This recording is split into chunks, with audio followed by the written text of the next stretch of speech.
Okay, we're live, boys and girls, with Ginger Nation and myself. Hey, Hey, good morning. thought we would have a conversation.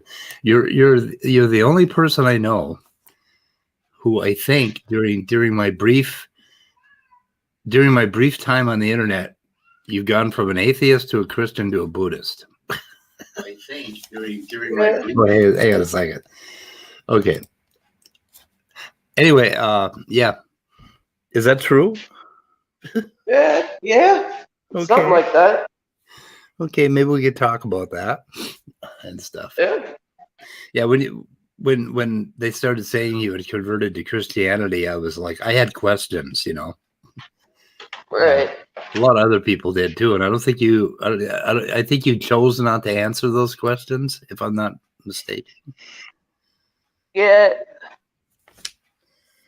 Well, see, like, not a whole lot of, not. So, I wasn't really wanting, like, everybody on the fucking internet to find out. Right. I had said something to a few people, and then all of a sudden, like, every fucking person that ran in my circle knew. Yeah. So I was just like, all right, okay. And then people were like, oh, when did you become Christian again? I'm like, a little while ago. Like, well, why'd you do it? And I'm like, yeah, I don't really want to talk about that. Yeah. And then,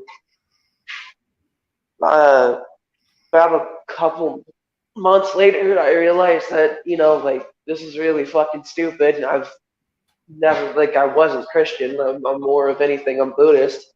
Yeah. And then, started actually studying a little bit and listening and realizing that, hey, Christianity is really fucking stupid. And not only that, but it seems kind of dark to me. I mean, it doesn't seem to be productive. It doesn't seem to be a real soft path. I mean, it seems sort of. Well, yeah, but Speed, you want to know why, right? Why? It's because you don't believe hard enough. You don't believe in the power of Jesus hard enough, so you're not a good person.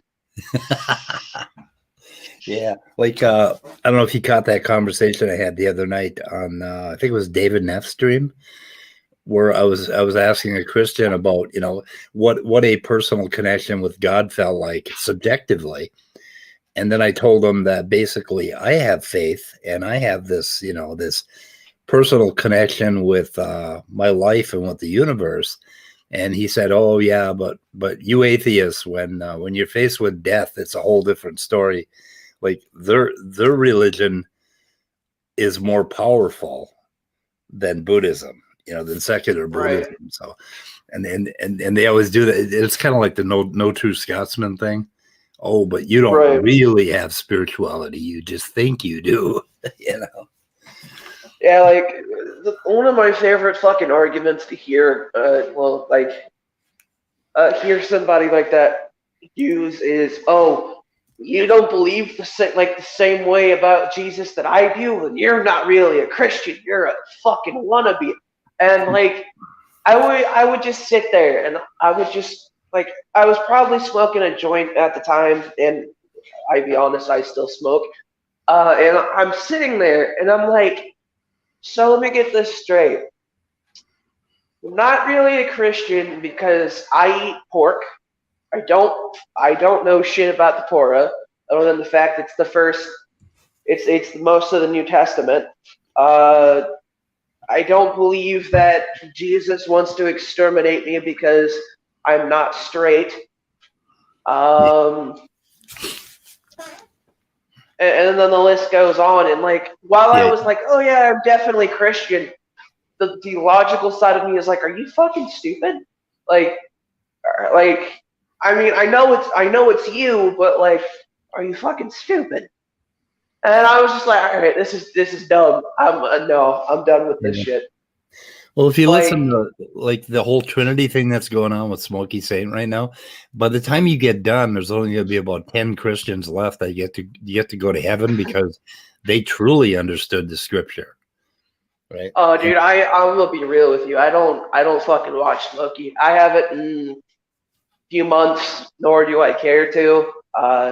So yeah, I haven't been watching him, but I've been watching. I tune in for about 5 minutes to hear praise and I Oh tuned in god. once where SFT and was talking to Nephilim 3, and they were and smoke, and it was all about Smokey.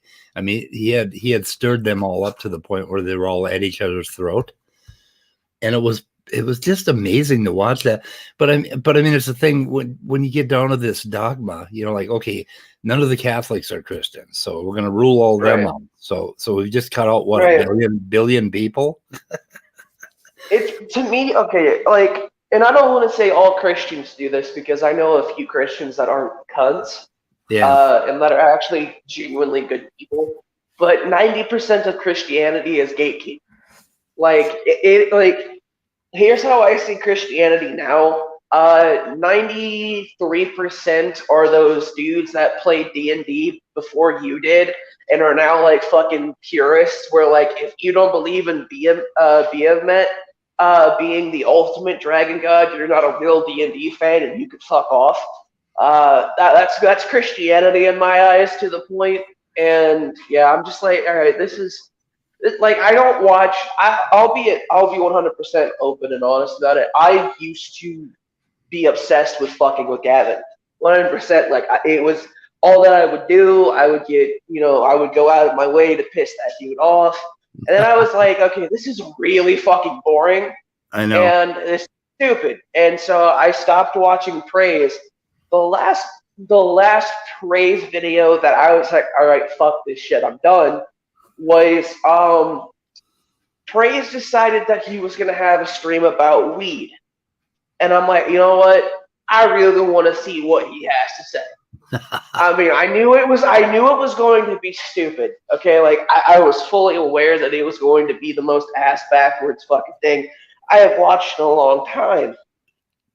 But Gavin decided to go, I work for the psych ward in New Zealand, and he said something along the lines of 95% of people that do smoke or take weed go to the hospital for I think a mental breakdown. What? And yeah, it was something along the lines of that ridiculousness. And I'm like, okay, you are seriously a fucking idiot, and I want to know where you got your mental degree. I am 22 years old, and I know that's a crock of shit. Oh my god. And he goes, also, the crime rate for all of the states that have legalized it immediately went up. And I'm like, yeah, it went up for a week, and then it went down like hell within the next few weeks. He goes, well, the crime rate went up because of weed. I'm like, no, the fuck it didn't. It had nothing to do with marijuana. The crime rate went up for a whole different fucking reason, and then immediately toppled. Well, Gavin also has all kinds of statistics on crime and atheism too, which he pulls out of his ass. But really, they made a case that weed causes mental illness. Yes, jungle jargon alone, and like, I don't want to be mean up to this dude. I feel bad for him. I don't try to insult jungle jargon, but he pissed me off. Yeah. Because he was just like, yeah, smoking one joint gave me schizophrenia, but now I'm cured because Jesus saved me. I'm like, no, it didn't. I think it never had schizo, because you don't just poof, I'm cured from schizophrenia. Like, that's not how that mental illness works. Yeah. Yeah, jungle's. And then they're like, you're only 22. What could you possibly fucking know? Oh, it's not like I have my own mental illnesses that I've had since, like, forever. Yeah. I could possibly never know anything like that. For fuck's sake. Yep. Well, it's the same. They have a strange relationship with facts, with the truth. Yeah. And we had Otangelo on last night, and we were listening to him, and it's absolutely amazing how belief in, like, okay, it's Bible first. It's always Bible first. And everything else that they believe somehow has to float out of that. And you cannot get through to them at all. You cannot get by that Bible first thing. And I think it's connected to what that guy was talking about, that personal experience with God.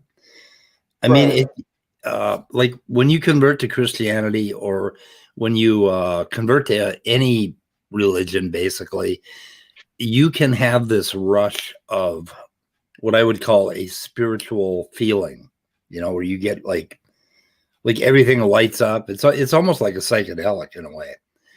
And I think that is it's like a drug. You get hooked on it. And if you believe that there's no other way to get it but through the Bible or through your particular religion, then you're going to become addicted to that religion and you will defend it against any logic. I mean, logic is out the window at that point. You just want that drug, that feeling.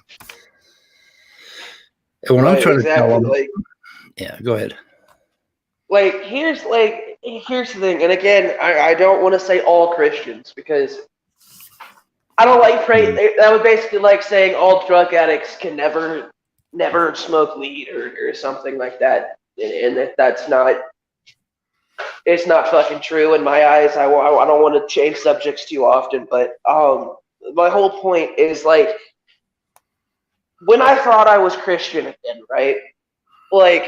A lot of this shit that and it wasn't people trying to be a dick to me. I know this because I analyzed the way that they talked to me about things, but it was more of, all right, look, you're a non-binary, agendered person. How the fuck are you Christian when your Bible even fucking talks against it? Yeah. I'm like, well, so my stupid ass is just you know what? I'll justify it well, if the Bible was written today, it wouldn't be like this, blah, blah, blah, blah, blah. And eventually I was just all right, this ain't working, and I can't think of anything else to fucking justify it with, so fuck this. Obviously, I ain't Christian. And one of the ways that I came to conclusions a conclusion like that was I think the last Smokey stream I actually watched was the Mr. Batman one. And he flat out will fucking deny it every goddamn time. But Mr. Batman was advocating for killing every single gay person on the face of the fucking earth. Right. Smokey was basically saying amen and all that shit, just slobbing all over fucking Mr. Batman.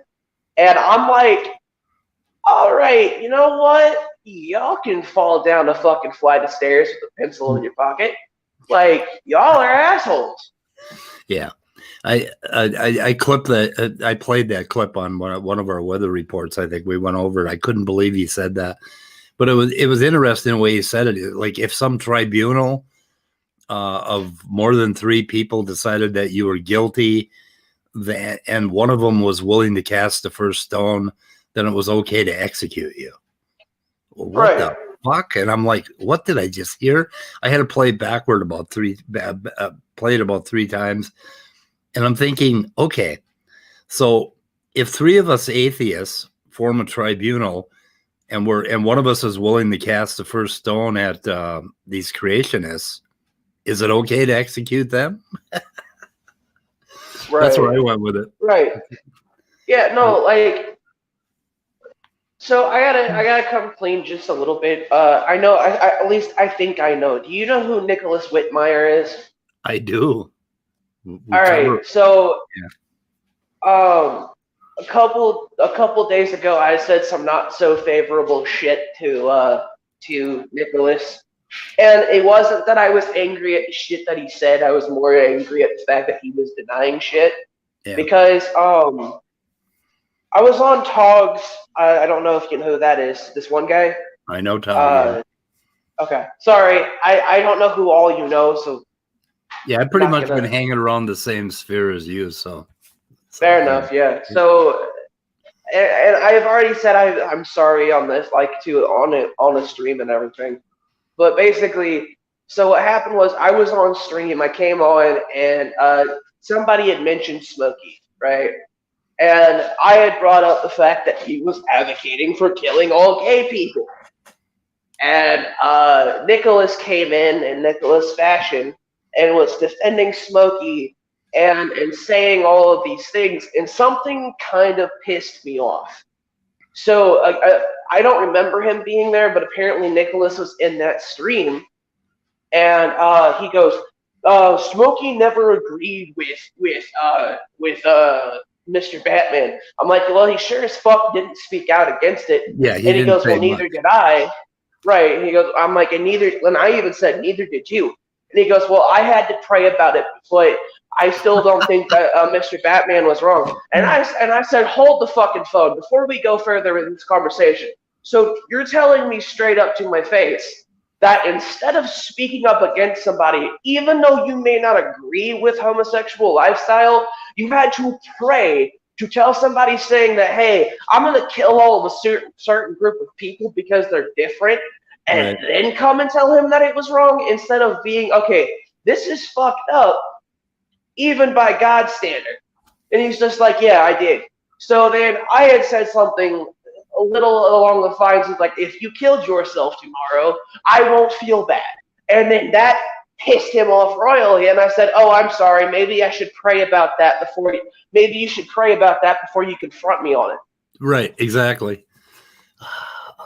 Nice. I shouldn't have said that. I shouldn't have said I wouldn't care if you killed yourself, because that's a bit, fucked up. But here's the thing, man. I live by a certain the certain motto of, as long as you're not hurting somebody or something that can't consent to something, or you're doing something that's going to hurt a lot of people in a long-term fashion, as long as you're not doing those kind of things, do whatever the fuck you want to do. Yeah. Like, as long, and if it makes you happy and you're not hurting other people, I'm cool with it. But the minute you do something that not only puts other people's freedom in jeopardy, but themselves in jeopardy, then you're a piece of shit. And that's my opinion. And someone just basically straight say, hey, that guy likes penis, so I'm gonna fucking kill him. In my opinion, is basically, hey, you know what? Fuck that dude. And that's how I felt. Especially when you tell me, oh yeah, instead of immediately calling somebody out for saying something extremely fucked up, even if they're a Christian, I have to wait until some dude floating in a fucking sky tells me that it's wrong to say. You have to pray on it first. I've adopted this new policy of looking at everything as, is this my business? Is it any skin off my ass if somebody's doing something? And right. If it is, then I'll get involved. But if it's not my business. And gay people and transgender people are not my business. I mean, they aren't. Right. Why in the hell are they getting so bent out of shape about people that? I guess what you have to do is you have to fantasize that somehow you have to come up with a narrative or a fantasy that somehow this is my business, because my children might see a gay person and do what? Right. Turn gay, jump off a roof. I don't know what the right. Fuck? Exactly. Like what one of the reasons why I really did stop fucking with praise was, and this happened a few months ago. I don't even know if this stream is still up. But he was basically saying along the lines that almost every gay male was a pedophile, and that they turned people gay and into pedophiles, and that really pissed me off. Oh. Did you see the debate with Manny, Karen, and Praise on my channel? I haven't. I'm not gonna lie to you. Yeah, Manny Karen is a gay guy from Israel. Really cool.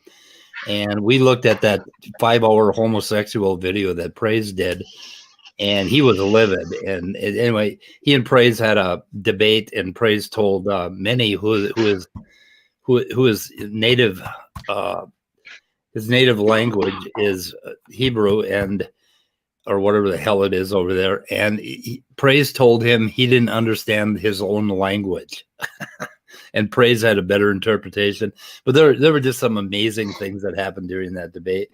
But we were calling Praise on the carpet for his bigoted bullshit, and it's right. And it's bigoted. And I don't want to keep talking about Christianity. If you want to talk about something else, I'm completely okay with it. But don't matter.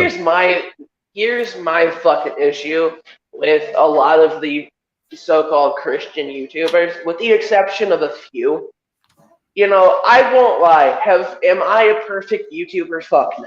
I have said a lot of things in the past that may make me look like an asshole, such as what I said to Nicholas, and I do feel bad about that because, if someone said that to me, I'd probably be upset in any context, let alone how I said it. And I'm not trying to say I was justified because he basically, didn't stop somebody from saying, hey, kill all the gays. But, like,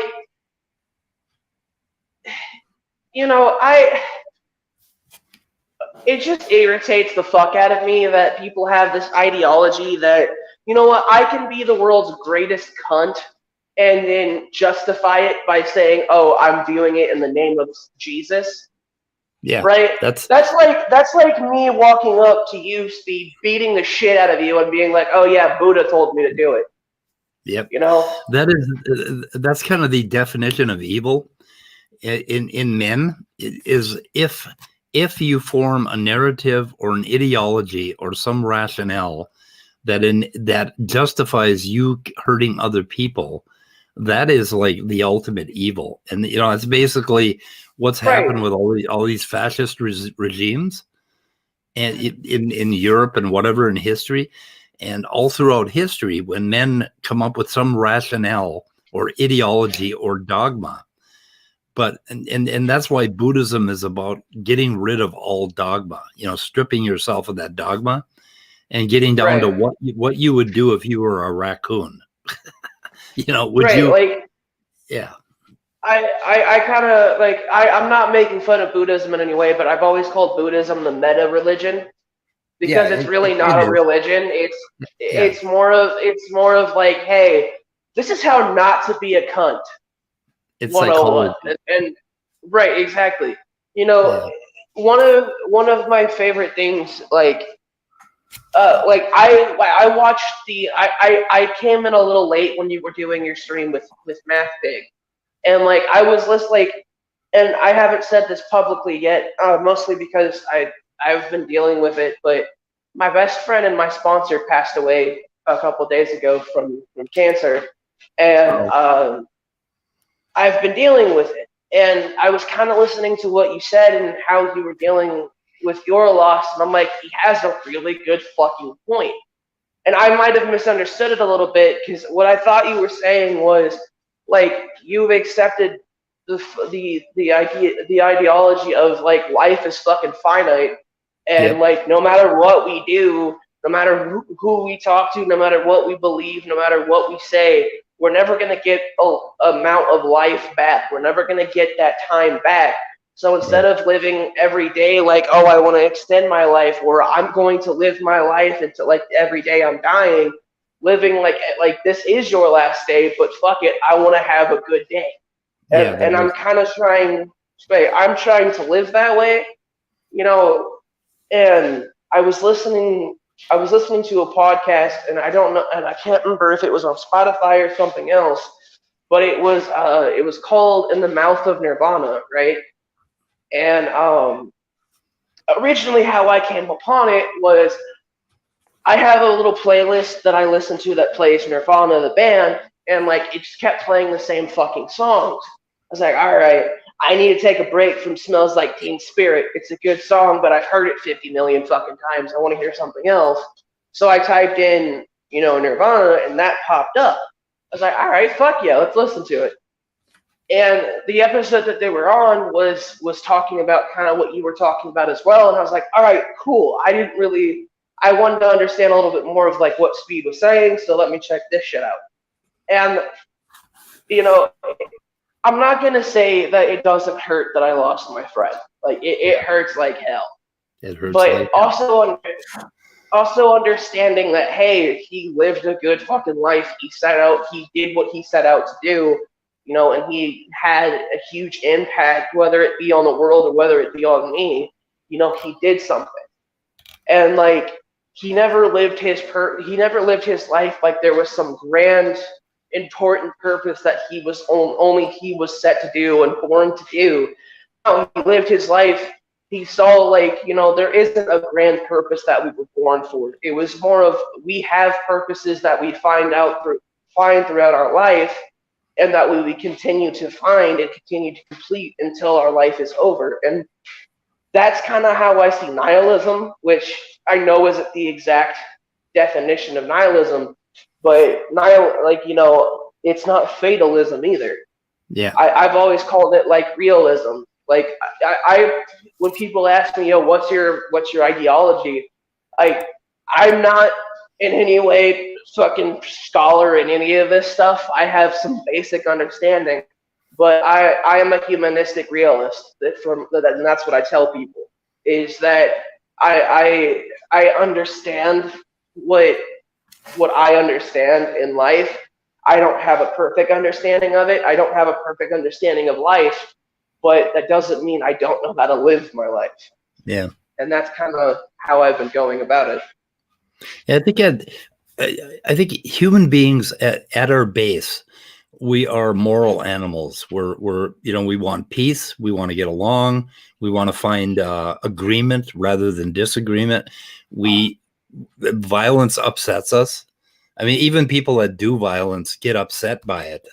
Some people are probably addicted to it, but the average person does not want to get into a fight or an argument. It upsets us, and so we kind of gravitate toward this central peacefulness, and you know, we should cultivate that, and it isn't that difficult to cultivate that.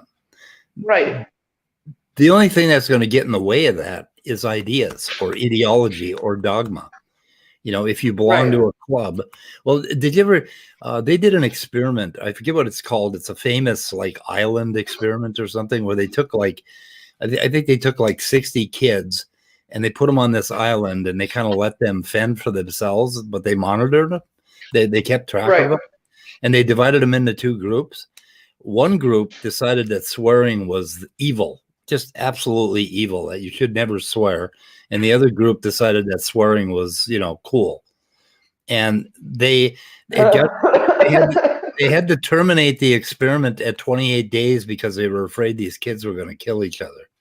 Because they had this one ideology, this dogma, this rule that they came up with.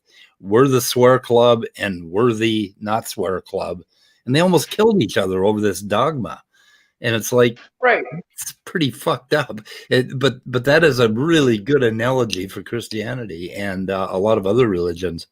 They're willing to kill each other over some rules that they pulled out of their asses.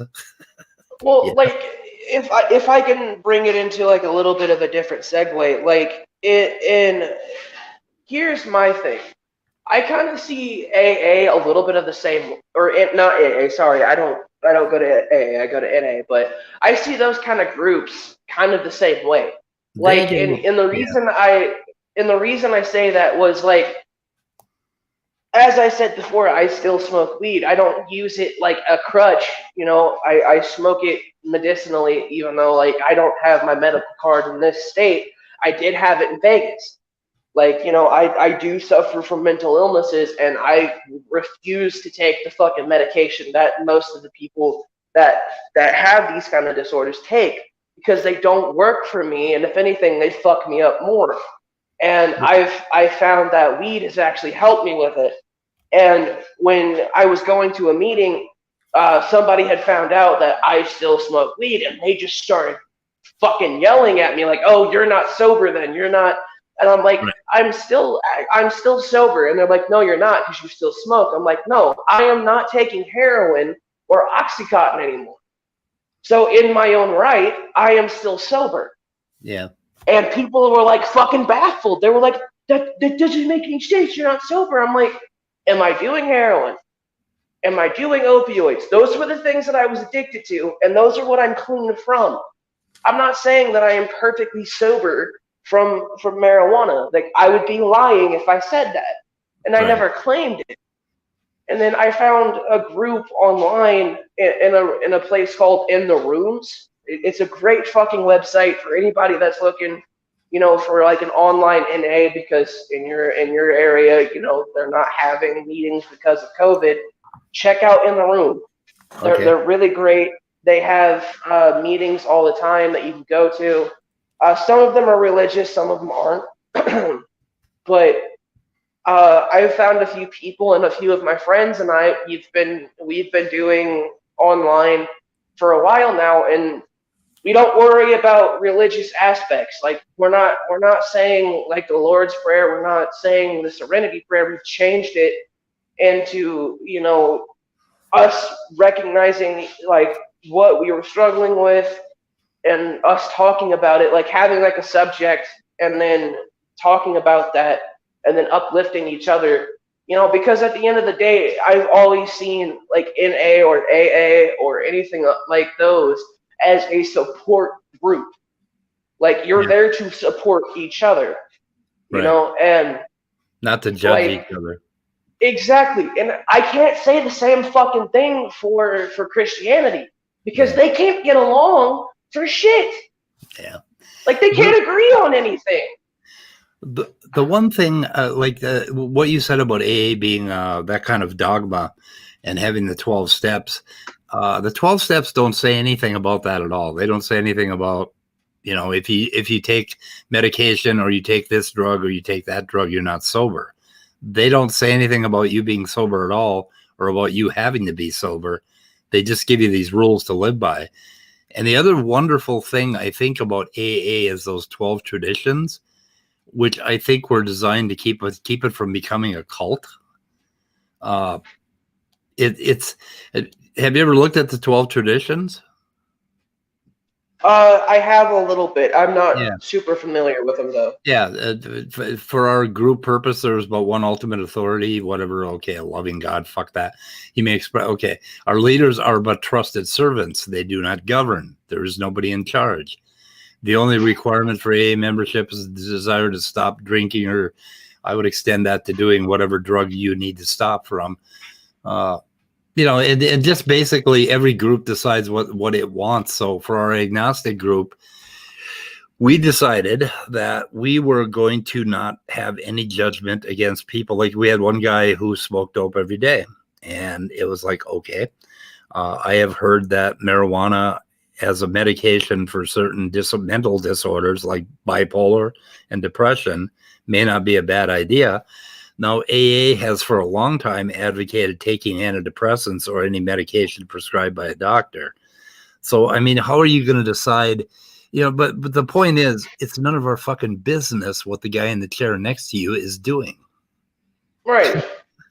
If he's you're there to basically selfishly help yourself by unselfishly trying to help somebody else, and you're not going to help them if you're critical or you're judgmental or whatever. So anyway, exactly. But I do call for changing AA, and I really didn't like NA. I thought they were just all over the fucking place. Most of the NA meetings I went to, but I think we need AA needs to change from within, because we need an organization with a lot of meetings everywhere, because that's what we need. We need a place where we can sit on, where we can call a number and say, hey, where's a bunch of people like me getting together tonight? I'd like to sit down and talk to them. And in every city in the world, you can find that, with AA. So we need that. We need that for, with a more of a, less of a religious spin, maybe. I don't know. But I would still call it AA. I would change AA from within is what I would do. I don't know. Well, I remember, so I didn't go to NA until about 3 months sober. Yeah.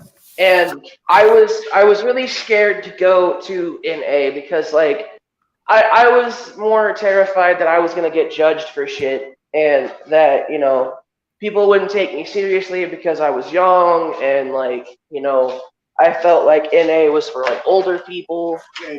Oh, really? Yeah, I was more terrified that I wasn't gonna be taken seriously. And so I was just like, I don't need to go. I'll just keep going to therapy and stuff like that, And my buddy was just like, yo, look, dude, I've been going to NA for 4 years now, and I'm only 2 years older than you. And go ahead. basically NA runs younger than AA will. But Right. you know, when I got into AA in the 70s, you know, like fuck, what is that? 40 years ago, 50 years ago. When I got into it, there were two things. A lot of AA people thought I was too young to be an alcoholic because I was 24 years old, and a lot of them, and then a lot of people you couldn't talk about drugs at all. So drugs weren't part of it, and that's how NA popped up. But I mean, there was that same kind of judgmental bullshit, but it's pretty much changed now. So there's no ageism, and I think for the most part, there are still some alcoholics that will judge people who, you know, come in for drugs. But I always say, hey, I'm Mike, I'm an alcoholic, and I'm a really bad drug addict. Right. Just, you know, to make the point. But AA is changing so that it's widened a little bit, so it doesn't fuck with you anymore on those aspects. So I don't know. It's kind of Right. better. But boy, it used to be bad. When you look at me, you don't see a 22-year-old. A lot of people don't. They're like, you look like you're like 16, 17 years old. And Yeah. trust me, I get that a lot. And I mean an uncomfortable amount. Yeah. And, you know, I had walked in there and they're like, buddy, are you lost? This is for NA. And I'm like, actually, no, I think I'm in the right spot. I came here for my first meeting. And, you know, everyone was talking except for me. And like my buddy, he was friends with the person running the meeting, and you know, he threw it to me, and I was like, oh shit, what do I say? I'm nervous, blah blah blah. I don't want to say something stupid and look stupid, and the guy running it was like, hey, look, none of us are assholes. We're cool with what you want to say. You know, if you want to talk a little bit or if you want to pass, then go ahead. And like, I'm not gonna lie, I was nervous as hell my first meeting, so I really didn't talk much. You know, and then I slowly started coming out of the shell because, like, as much as it seems like I'm a very outspoken person on YouTube, I will not lie to you. That is a very much an act, because like if you get to know me in real life, I am not as like boisterous or outspoken. Unless you get me in ginger mode, and then, you know, I'm all out. But like people, like, you know, they were like, hey, you did good job, thank you for sharing. And it was weird at first, you know, like it was weird hearing, hey, that was a good job. Like I was just like, aren't I supposed to feel bad for this?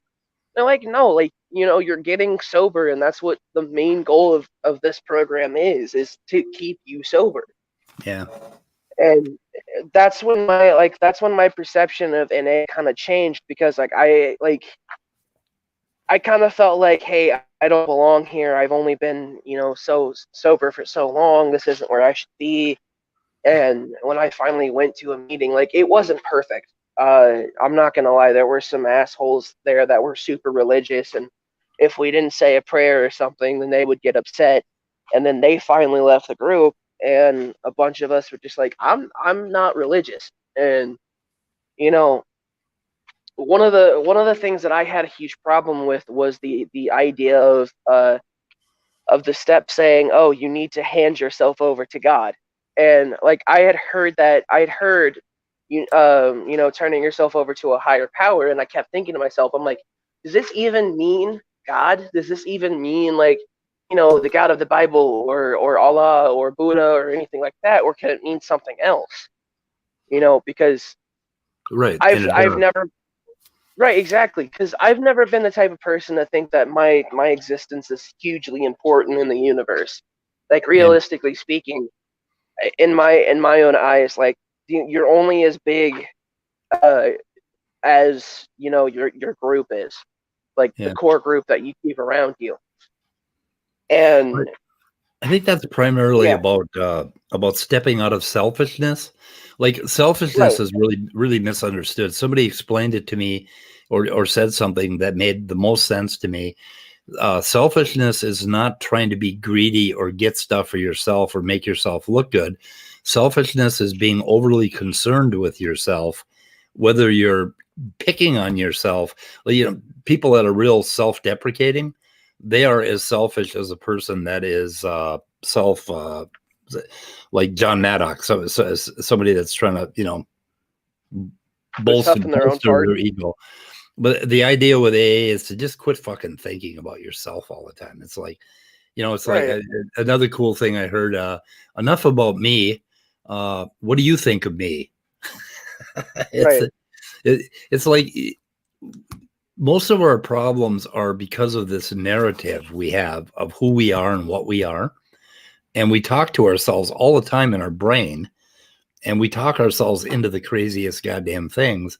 And the idea behind turning your will and your life over is to just fucking stop talking to yourself. Just stop the chatter in your brain. And that's the idea behind Buddhism too. And that's why I found, like, when I stepped in AA, it's like, holy shit, this is the Buddhism that I had been taught since I was 16 years old. And it just made the most sense to me. And I just got the God out of the picture, because they don't ask you to give yourself to Jesus or follow any fucking dogma. They just ask you to, you know, consider giving up this idea of yourself. Well, you know? Like, and one of the biggest draws for me to Buddhism was the topic of ego death, which I'm not going to sit here and say, oh, I as a 22-year-old have the perfect understanding of ego death. No, like, honestly, the way that I heard about ego death was through an anime. I will be 100% honest. I was watching a certain anime and they had brought up that topic. And I was like, oh, shit, what does that mean? So I looked it up, and it's a common ideology in Buddhism. I was like, oh, fuck, okay. You know, and like it caught my eye, and I still can't really explain it well, but from my understanding, it's basically dying to oneself and trying to live your life where you can help other people and help yourself at the same time. Yeah, and sorry.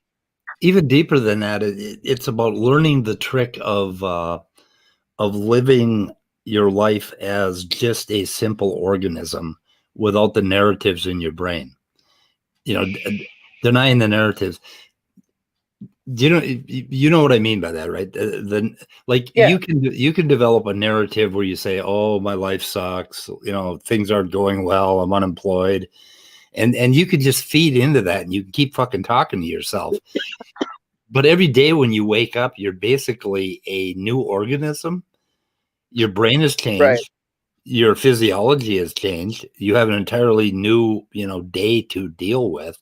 I mean, why not live each day as if you were never here before and you will never be here again? Because that's the fucking truth of the matter. So it's kind of like that. You give up the narratives, and that's sort of and then as a result of that, you find yourself doing good works, because it no longer matters to you so much who is getting the cookie. So you don't mind giving the cookie to somebody else or sharing the cookie, whatever, you know. Right. And like, here's like, and I won't even lie. Like, I talk mad shit about myself constantly. I think it's definitely a symptom of my depression and BPD. Like, mania is definitely there in my life, and I treat myself like absolute garbage. And that's why I said I don't have a perfect understanding of ego death, and I probably will never get 100% perfect understanding of it. You know, and I've always lived my life like, oh, well, I was treated this way my entire life, so what's wrong with me treating myself this way?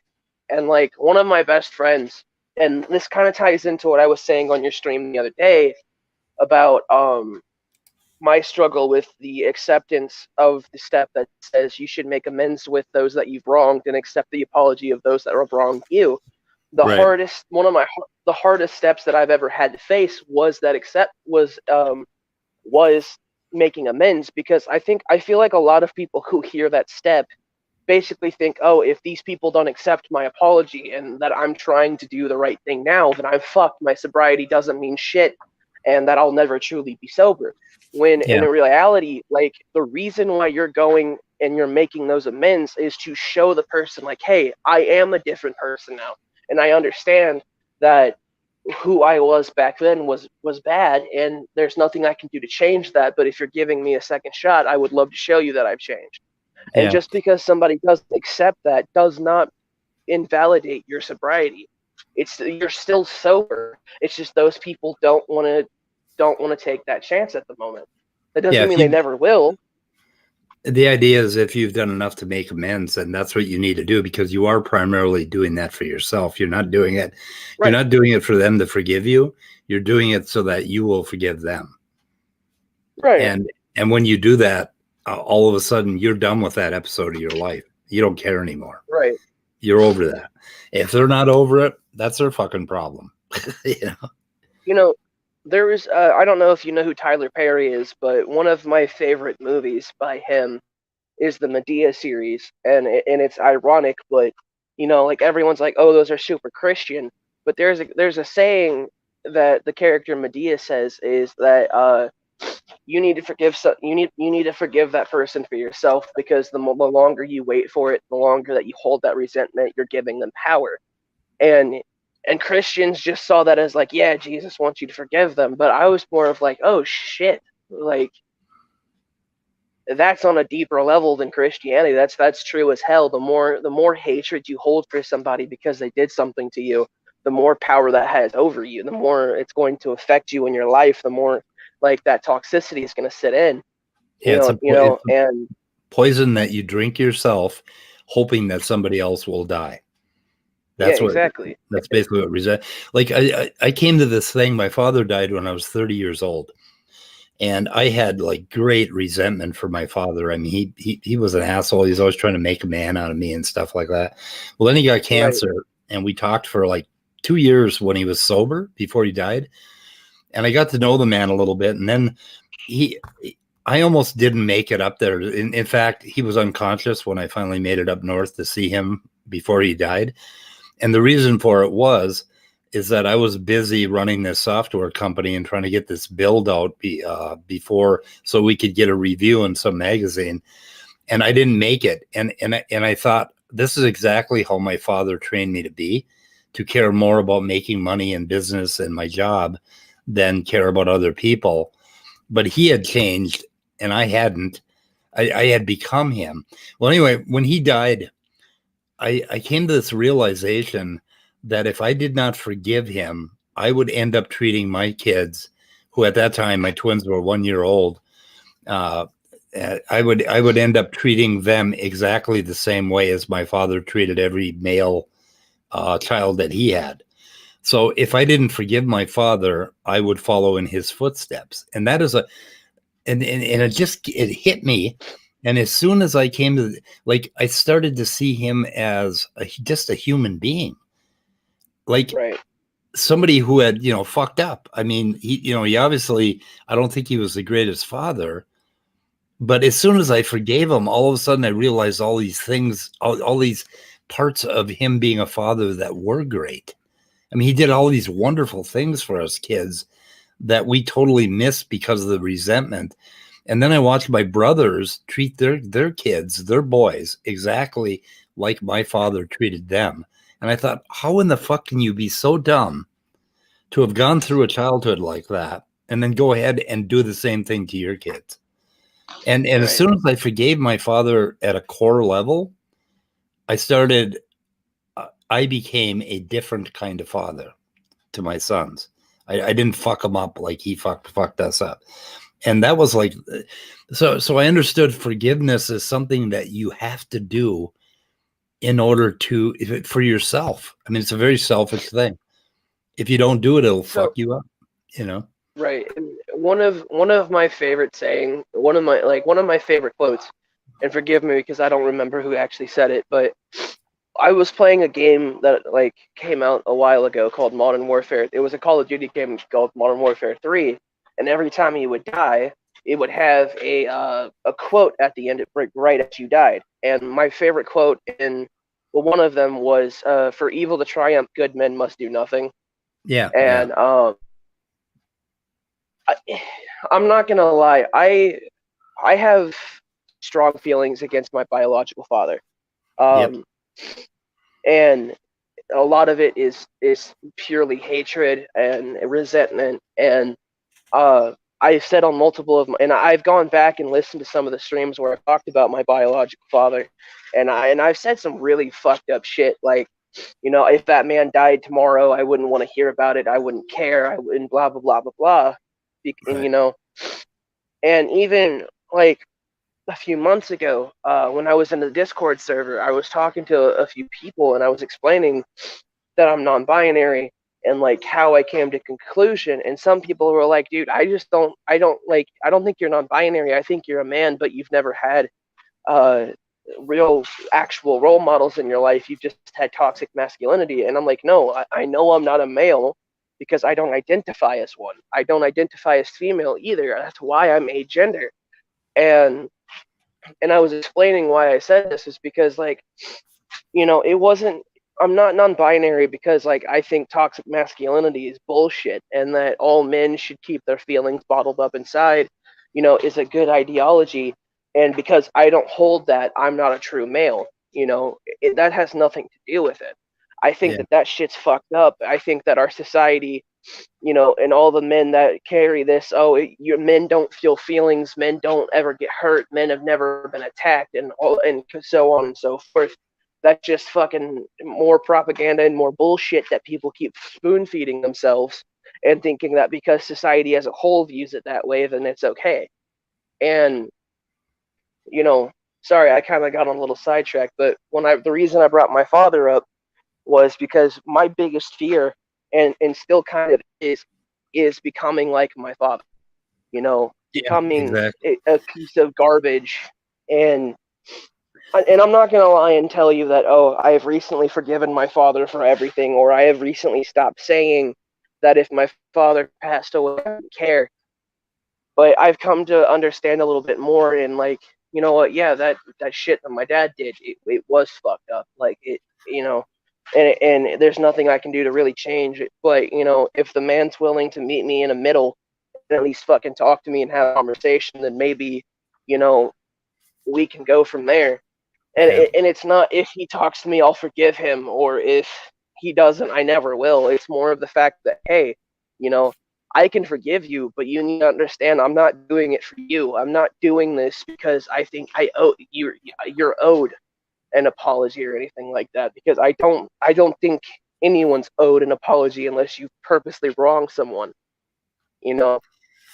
I think it was. And I'm not telling, oh sorry. I think it was seeing my father as a flawed human being, or like a human being who wasn't necessarily perfect, and understanding that I was already becoming him.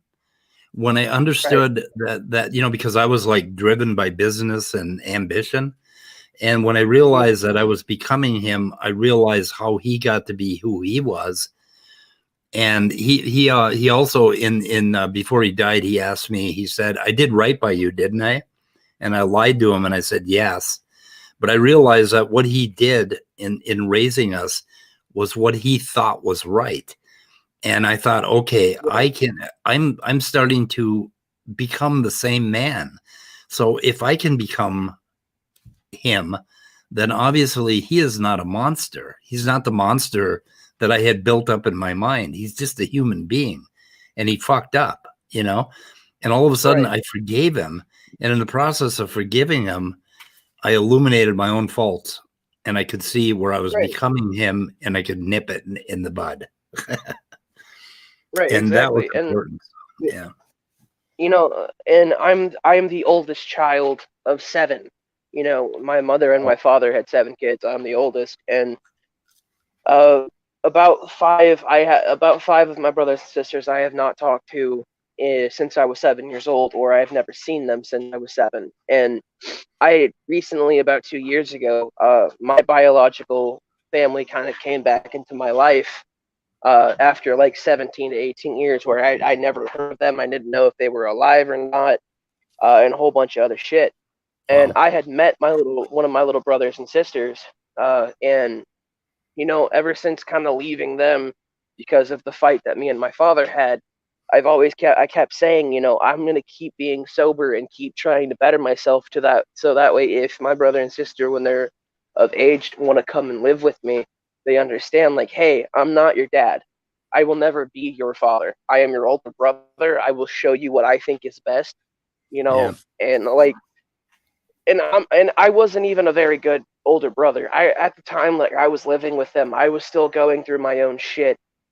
I was dealing with demons that I didn't want to deal with. Like, and a lot of my life, when I've had problems, my first instinct is to act like nothing's going on and pretend like, oh, I don't have issues. Let's work on yours. Like, I don't have issues. Like, I'm okay. It's whatever. Let's Yeah. not talk about it. And I've learned, a lot lately, especially throughout this year. I've learned that, like, when you do that to yourself, you're basically invalidating yourself. Like, you're basically telling yourself, oh, you don't fucking matter. Why the Right. fuck should you matter? Why the fuck, like, what the fuck's wrong with you? Why do you think you matter? And and I didn't realize I was doing that to people that actually gave a fuck about me, and like I was invalidating their feelings of caring. Yeah. And one of Yeah. my best friends basically sat me the fuck down. He goes, "Dude, look, I'm not going to be your friend anymore if you keep saying that when I say I love you, you don't think it's true. Yeah. Like, I can't let you live that way and continue to be in your life." And it at first I took it like a slap in the face, like, well, fuck you too then, you know. And I wasn't realizing that what I was doing was hurting them more than it was hurting myself. You know, Right. I had this broad idea and this stupid fucking idea, and I will say this: if anyone else has this ideology of themselves, like, please, reach out to somebody. Like, I had the idea that if I hurt myself, nobody else can. If I treat myself like shit, then when somebody else does it to me, it won't hurt me. Yeah. You know, and it's a stupid fucking idea. Yeah. It really is. And then this isn't me beating myself up for it. I came to the conclusion, like, dude, I've been treated my whole life like garbage, whether it was in my adopted family or whether it was me being bullied in school, whether it was me being suicidal or whatever. Like, and my life isn't even the fucking hardest life that I know of. I know plenty of people that have been through worse shit than I have and have Yeah. come out, better. And I started accepting this probably in October, um, because for about 2 years ago, when my mom passed from cancer, right, and I still have this sometimes, like, when I'm very depressed, I still think about it sometimes. Like, my mom, whenever I wasn't around her, she couldn't talk to me. My mom was always thinking about me, and Yeah. always trying to find me and talk to me. And when she had passed, I had never actually met her face to face. I only got to talk to her through Facebook or a video call. And so I blamed myself. Like, I never gave her what she wanted. She gave me everything, and I never gave her what she wanted. I was a bad son. I was a bad person because I was a bad son. And last year in November, there was a YouTube channel by the name of Unis Honest that had started, and their whole concept was, for a year straight, we're gonna make daily content. And at the end of this year, we're deleting our channel. Like, all the content will be gone, the channel will be gone, and we don't want anybody to repost our stuff. And Wow. at first, I was like, oh, cool, really unique concept. And for a while, I didn't understand what they were doing. And then November 13th of this year came, and they did a 12-hour live stream, and it was the countdown to the deletion of that video. And Yeah. when the time had come and the screen went black, the stream stopped, and the channel was gone, I had realized what the point behind that message was. And I actually, the feeling of me being a shitty son and a shit person started actually going away. And I started to forgive myself for, like, all the things that I was holding against me for not meeting my mom. And Yeah. like I said, it's still there sometimes, but it's not as prominent as like it was. And some of my friends, they've been telling me this the entire time, that it wasn't my fault. And some of them were kind of pissed off when I said, oh yeah, it was because of this YouTube channel. They're like, oh, so basically what I was telling you is in fucking valid. And I'm like, no, what you were saying was valid. It was just, at the time, I wasn't able to understand what you were saying. Therefore, I wasn't able to take the advice that you were giving me. Yeah. And That's interesting. Like in the last month, I've been going through sort of this fucking weird, well, going through grief, but I've had all these people that like just like 30, 40 people that have just really been there for me and supported me. And at the time I'm like, oh no, I don't deserve it. I should man up and get over this and all this bullshit. And I went through all this crazy stuff. And that's interesting. But this thing about forgiving yourself, because there's so many fucking things that I could have done better with my daughter. And they're forgiving yourself and moving on is the only way that we can be less fucked up in the future, which is a goal. Right. Like this detective was talking to me about what happened, and he was saying, oh, he was going on and making excuses for the police department, and I told him, I said, sir, you do not get a do-over, but you do get a do better next time. And I said, do you understand what I'm telling you? And he paused for about 30 seconds and said, yeah, okay, I hear you. It's like that's all we can fucking do if we saddle ourselves with everything we screwed up in the past. And with all these feelings, that, oh, I don't deserve people being nice to me, that sort of thing. Right. We're actually assholes. I mean, we're just assholes. It kind of if you're touches constantly back beating on yourself that, up, yeah. it kind of touches back on when you were talking about being selfish. Like that's one of the most selfish things you can fucking do. It is, yeah. Is telling people, oh, your validation of my feelings doesn't mean shit because it's Yeah. not mine. Yep. Because I can't validate it, that means you can. And Yeah. I'll be honest, man. When I had found out, like, so Immutable Destiny is a fucking great guy, and he's a very nice person, and he had posted about what happened to you in my Discord, and at the time I didn't know your name. I only knew you as Speed. And whenever when I had found out your name and it was you, I was like, oh shit. Yeah. And that's when I contacted you through that email, and I'm like, yo, if you need anything, let me know. And that wasn't me saying like, hey, I've always been here for you. That was more like, oh shit, man, I'm really fucking sorry. Yeah, like, I appreciate it. and I appreciate I that email.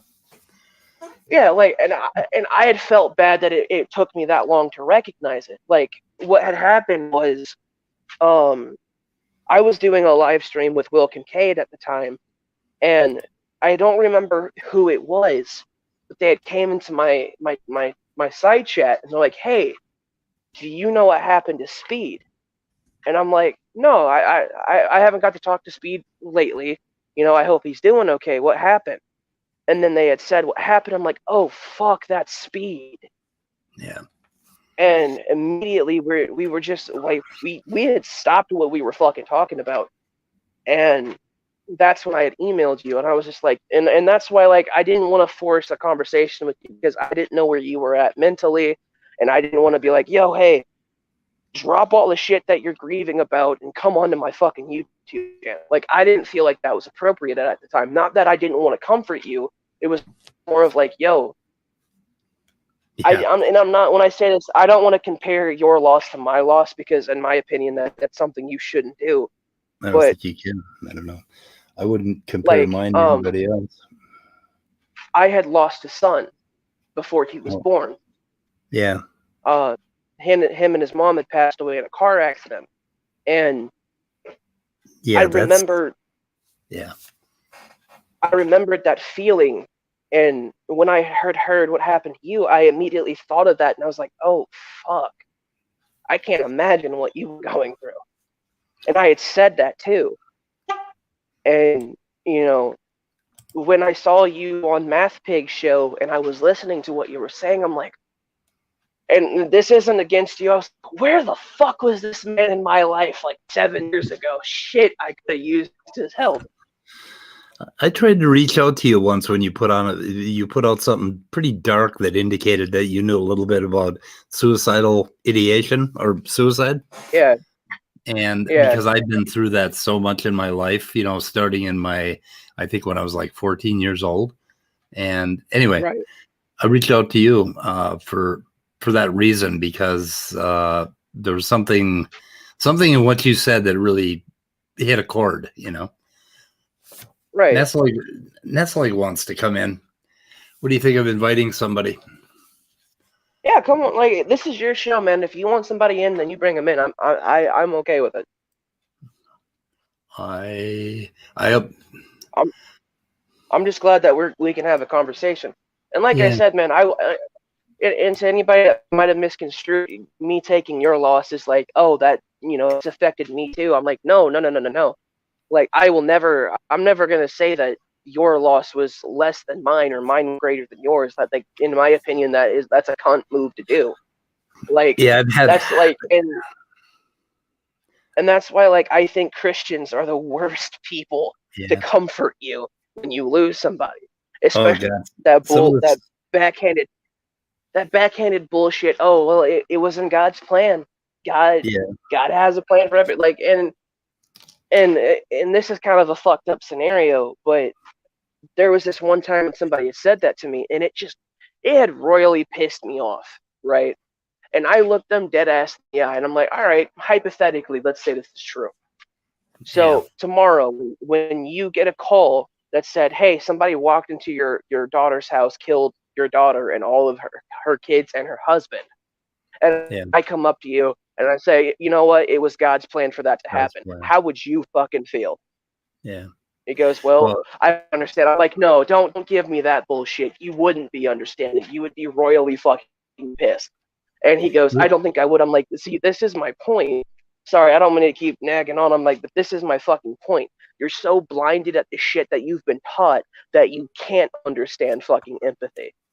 yeah yeah we had a minister say a few words at the graveside, and he was warned that he should not say she's in a better place because I would have pushed him in the hole. So Right. they were warned, but yeah, I don't know. Been a hell of a month, I'll tell you, and I'm still trying to I'm still trying to. It still isn't real to me. It goes around and around in my head, and I don't know what I have no idea. It's like I'm like, what? It's like it's Right. just so fucking weird. It's so violent, and it was so weird, and it was so sudden, Right. and Well, it's just, oh my god. Anyway, and and like I said, man, if like in the email, and I don't mean to bring it up publicly, just be like, because I'm trying to flaunt it. Like, if you genuinely want to talk to somebody, I'm always fucking around. Like, I'm yeah, really bad at making first contact with people, but like, if you message me and you're like, "Hey, you want to talk? Fuck it, what's up, man?" yep. And you too, if you ever get in one of those dark places again, reach out to me. We'll And I have a appreciate private that. chat. Yeah. So, Right. anyway, And what's up, man? I don't Hello. think I think Hello. hello, how you Ness, doing? I you're was fine. just being quiet. I was just being quiet for a moment because I think this is mostly for Ginger this stream. So Yep, yeah. We're just having a yeah. chat. Yeah. Long overdue. Oh, I still haven't answered the question about why you became Christian back then, but apparently you're I not gonna. so I had become Christian due to the ideology of, like, hey, not all. So I had this understanding, in my opinion, where, like, Christians aren't always Did we lose you? Oh, you're roboting a little bit. back it up. I haven't. Give me one sec. I'll fix that. Welcome to my family. All right. Let's see if this is any better. It's gonna be a little echoey, by the way, but I stepped back inside. Okay. But so for a long time, um, I've I've had this thing, and it was taught to me where the loudest dog gets the one is the dog that gets picked, right? And people have different catchphrases for it. But basically, what I'm saying is the people that you see getting noticed a lot are the ones that are screaming and being assholes are really loud about stupid shit. And that's how I kind of saw Christianity when I first came back to it. I'm like, yo, Christianity isn't really like the way people are like using it now. And so I was like, all right, I'm Christian again. Like I believe in this, but I don't believe in this. And when I had come to the realization that I was cherry picking Christianity like Christians do the Bible, that's when I knew immediately I wasn't fucking Christian. Yeah. Like that was my like, yeah, no, fuck this shit. Yeah. Well, it is. I guess it would, it is conceivable that you could cherry pick parts of Christianity and live that way. And I know people who, when you really press them, they don't really believe in anything supernatural, but they'll say they're Christians because they find certain passages or certain things that they do adhere to. And, basically there's nothing wrong with that. But I don't know. He gets confused. Top Dog has a really good ear. He says, I heard somebody singing an NSP song. That was me. I was singing an NSP song. NSP stands for Ninja Sex Party. That's a band? It's a comedy group. But speaking of music and stuff, music has been a very key element in not only my recovery from Oxycontin, opioids, heroin, but it's been a key to a lot of the ideologies that I've come across. Because, like, when I hear the song "Under the Bridge" or by Red Hot Chili Peppers, "Snuff" by Slipknot, fucking "Hurt" by Nine Inch Nails, and so on and so forth, I immediately recognize what they're talking about because I've had that in my life. A lot of people might not recognize that these songs were talking about heroin addictions.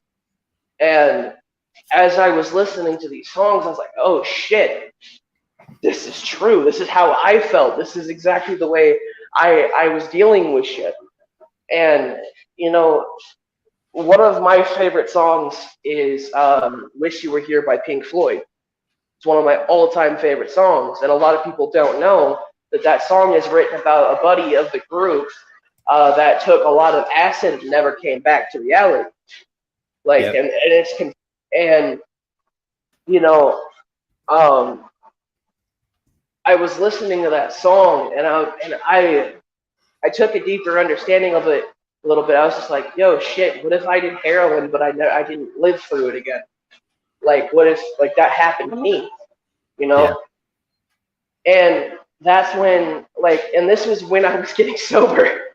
I was just like, oh, shit, what if I actually stayed dead? Right. And that's when, a lot of my friends and one of my closest friends pointed out, I have survivor's guilt. And I do, actually. And when one day he and I were chilling and we were listening to that song together, and I started fucking crying, like, just out of nowhere, just bawling, right? I couldn't justify it. And he's like, are you all right? And I'm like, God damn it, this fucking song. And he's like, what's wrong? And I'm like, yo, in a way, if you think about it, this song is survivor's guilt. Yeah. And he goes, what do you mean? And I'm like, well, think about it. Say somebody was taking acid with their best friend and only they came back from the trip. And he's like, oh shit, okay. And that's what, like, and I'm not saying survivor's guilt is something that's wrong necessarily. I think it does hurt someone, but you can learn from it, if that makes sense. Yeah. Yeah, music is something that pretty much beats my heart. But I'm kind of, I don't think I'm stuck in the 90s, but I did like the whole 90s alternative thing because that's kind of where I really got into it. But oh yeah, very important. Fucking Alice in Chains, fucking, dude, Alice in Chains is probably one of the greatest bands from the 90s. in my humble opinion, fucking the original Alice in Chains, my favorite fucking song. And I know that it got really popular on radio, but it was Brewster. Yeah. And everybody didn't understand that at the time. A 7-year-old kid knew that Brewster was talking about Vietnam veterans. They're like, how the fuck did you figure that out? And I quoted the line, walking tall machine gun man, they spit on me in my homeland. And they're like, well, how did you associate that with, Vietnam? And I'm like, well, when people came back from the war, there were people literally spitting on them, treating them like garbage. Yeah. I'm not trying to suck my own dick or say that I'm the best music interpreter ever born. It's just like music for me is. If I didn't have Buddhism, I would find a fucking way to come up with like a music religion. Yeah. Like real shit. Are you familiar with that song "People Who Died" by the Jim Carroll Band? He died. I can't say that I am, but it sounds interesting. It's kind of like a rap song, Teddy sniffing glue. He was 12 years old, fell from the roof on East 29. Kathy was 11 when she pulled the plug. 26 Reds and a bottle of wine. He died, or these are people who died. Anyway, all the people I partied with back in the 60s and 70s, I think only about 20% of us are still walking around and talk about survivor's guilt. But it's kind of like natural selection. Yeah. I mean, it really called a lot of us out. So many people died in car accidents and mostly overdoses and shit like that. I mean, it's just amazing how many people we are. Oh my God, Spooky Bed Hair scared the shit out of me. He's in our chat. It freaks me out. Spooky Bed Hair is the scariest thing I've ever seen. I don't know why. Anyway, what else? Oh. That's like. Yeah, no. Yes. Oh, sorry. What's up? Sorry, go ahead. No, I was thinking that this is your stream, but I have nothing much going on right now. I saw your recent live stream with it again, Otangelo, and oh my God, yeah, Otangelo is. I listened to the whole thing. You did, basically I was just working on my homework and then also listening in one side of my ear, like oh God, no. I did I pulled the transcript for that and I was going over it again this morning. And the neat thing about Otangelo, there's so much garbage coming out from Standing for Truth and Ramat and Maddox and all of them. But Otangelo, he kind of goes to the heart of the problem. When you try to argue with him, the way he closes off his mind, it was interesting to listen to it again. What made him quit again? Like when Dr. Dan, I think, right? Yep. He interrupted him for 1 second, and he just quit. All right. Yeah, I think he was afraid of Dr. Dan a little bit. I don't know. But trying to get him down to an argument, like we were talking about logic gates, and he shows me a paper on synthetic biology, and it's like, wait a minute, okay, synthetic biology, this has nothing to do with it, and yes, we can depict biochemical pathways as logic gates, but for God's sake, it doesn't literally mean that they're they work like an electronic circuit. This is a bit. This is something that you need to bear in mind. Like we often use analogous language to describe things in a general way. Right. That's what we mostly accept it. Like I can describe, for example, it's a good example, like the electron orbiting the nucleus in a way that the planets orbit solar systems, like in a general way, but it's not literally meant to be a literal description. Yeah. And also, like, but when Otangelo says, "Oh, these are like Boolean logic," these operate on Boolean logic. He doesn't mean to be a description of this. He means to be a prescriptive, to be descriptive. Like he actually thinks that these regulatory pathways are actually like the Boolean logic actually demands or they demand these regulations to operate on this basis. Instead, it's the other way around. Like we describe these processes based on Boolean logic, and it's an imperfect description. Speaking of devil, Otangelo is in chat. Oh, again? All right. Oh, Kendall's in chat. Okay, anyway, that would be a drastic subject change for where me and Victor were going. But this song, you guys must have heard this song, right? People Who Died by the Jim Carroll Band. I might have. I just might not recommend it. I just don't not recommend. I just might not remember it. Sorry. Oh, go ahead and play it. It's kind of hilarious actually, but it's kind of a neat rap song. If I play it, I'll get a copyright strike, so I can't. But it kind of reminds me of the song by Everlast, "What It's Like." What It's Like. Yeah, it's one of the songs that I actually do like by Everlast. I'm not a huge fan of them, but you know. I'll check it out. Always growing my playlist. Yeah, no, like what you got. Like I don't. If you guys want to have that conversation, you can. I have no idea what the hell you guys are talking about, so I couldn't keep up. But I'm more than fine in listening. Yeah.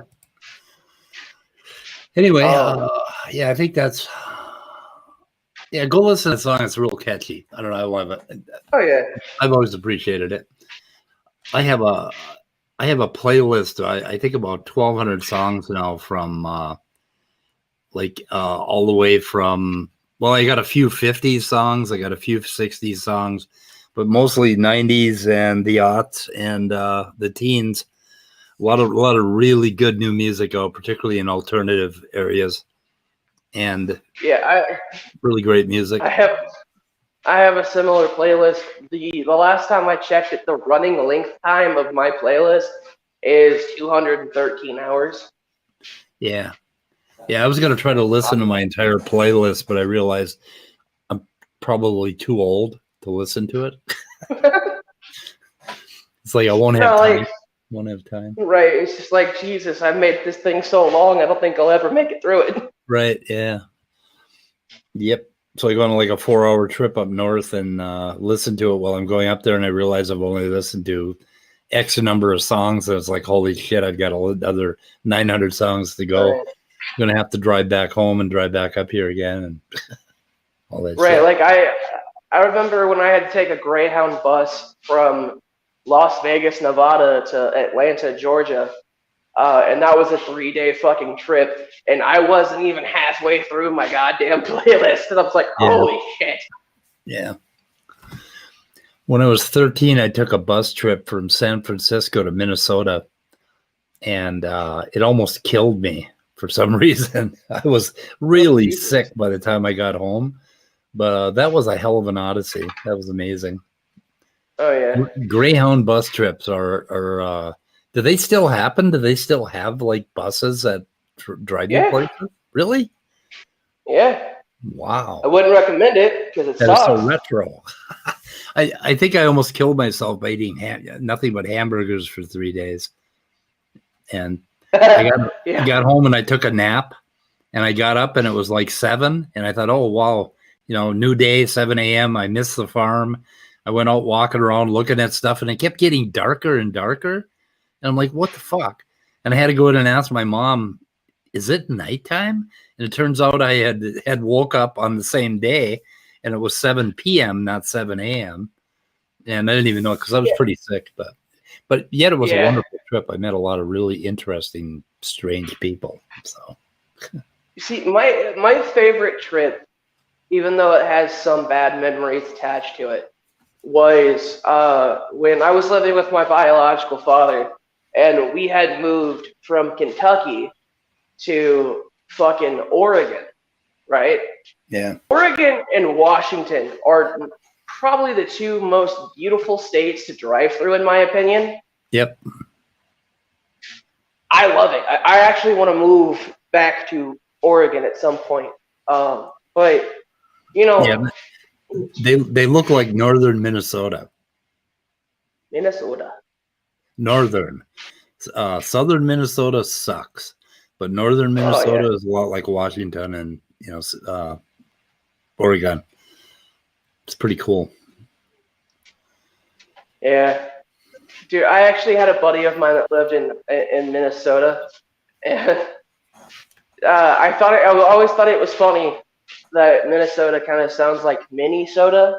Minnesota. And and so on his birthday, there was this thing online that you could buy a 6-pack of, and it was called mini sodas. And I bought that for him, and I sent it to him for his birthday, and he goes, "You fucking asshole!" And I'm like, "What? You're from Minnesota, so here you go. I thought you would feel at home." Oh, that would be great. Oh yeah, like for like, and I've been looking at it recently, and I'm like, through all this shit that 2020 has been, or like life has been, you can still find something good to say about it, which is really fucking hard. Yeah. Like, I know that kind of sounds fucked up, but like, the one thing that I can say I'm appreciative for about 2020 is I finally figured out who I want to be and what I need to do to be that person. Cool. That's good. Yeah. And you're young. I think I figured it. I think I figured it out when I was 57. That's how long it took me. Right. I don't know. Like, I'm about to be 23 in January, and that fucking scares me. Really, really fucking does.